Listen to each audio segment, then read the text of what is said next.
সাইয়েদনা গৌসে পাকের জামানার একটা ওয়াকিয়া মনে পড়লো, না বললেই নয়।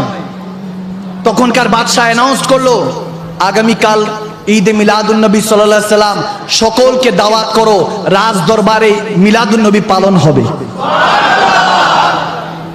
যদি এখনকার সরকার মহোদয় থেকে সারা পৃথিবীতে প্রাইম মিনিস্টাররা যদি এভাবে আয়োজন করতো, কতই না সুন্দর হতো।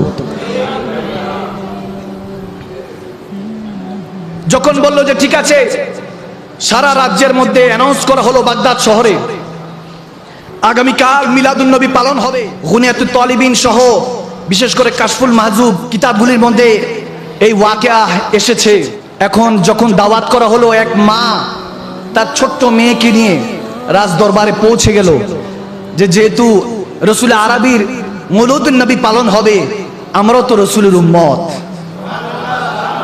উপস্থিত হয়ে গেল। এখন ওখানের মধ্যে যারা গার্ড আছে তারা ধরে ফেললেন, প্রহরীরা বলে দাঁড়ান, আপনি কোথায় যাচ্ছেন? বলে ভিতরে তো আল্লাহ নবী শানমান চলছে, মৌলুদুন নবী ঈদে মিলাদুন নবী পালন হচ্ছে, আমরাও যাব, যেতে দেন।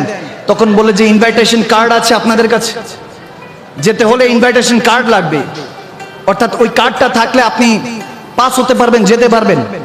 বলে আমাদের কাছে তো নেই। বলে তাহলে ঢোকা যাবে না, চলে যান। ছোট্ট মেয়ে মার দিকে তাকিয়ে আছে, কি হচ্ছে বুঝতেছে না। মা মেয়েকে বুঝতে দিল না। বলে ঠিক আছে, সমস্যা নেই।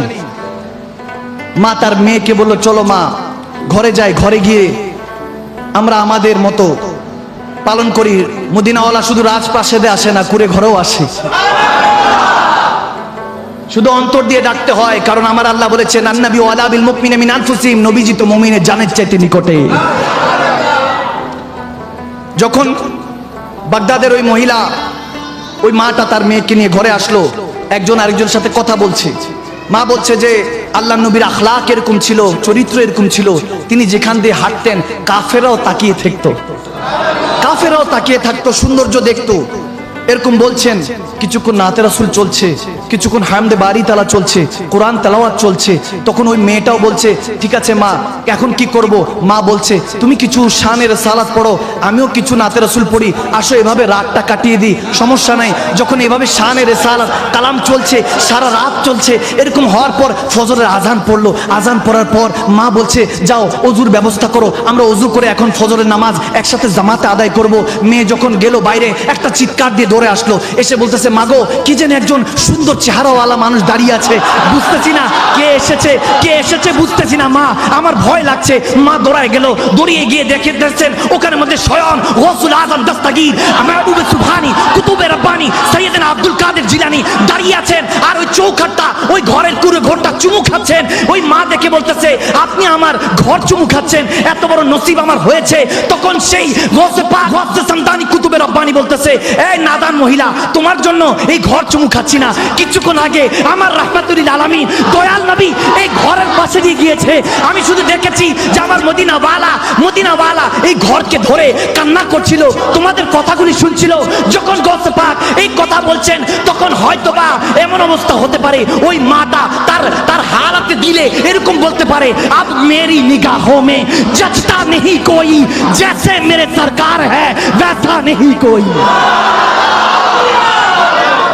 मिलने बिरोदे ते बिछड़ बिरोदे, मिलने भी रोदे ते बिछड़ बिरोदे, रोदे दूर बेराहा, मिलने बिरोदे ते बिछड़ बिरोदे, कि रोदे दूर बेराहा। सुभान अल्लाह। जब बिछड़ जाता है तब रोना समझ में आता है, लेकिन मिलने के बाद भी रोना ये है इज़ारू ज़ुकिर अल्लाह।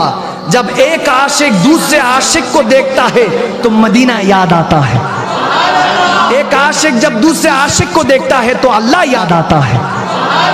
इसलिए किसी शायर ने इस तरह कहा कि मिलने भी रो दे तो बिछड़ भी रो दे, कि रो दे दूर बेराहा। ইশকের মঞ্জর সবাই বুঝে আসে না, মোহব্বত সবাই বুঝবেও না। আল্লাহ আমাদেরকে বুঝার তৌফিক দান করুন। আরো উচ্চ আওয়াজে আল্লাহ আমাদেরকে হেদায়েতের পথে চলে মদিনাওয়ালাকে দেখে আমাদেরকে আল্লাহর জান্নাতে থাকার তৌফিক দান করুন। আরো উচ্চ আওয়াজ আল্লাহুম্মা আমিন।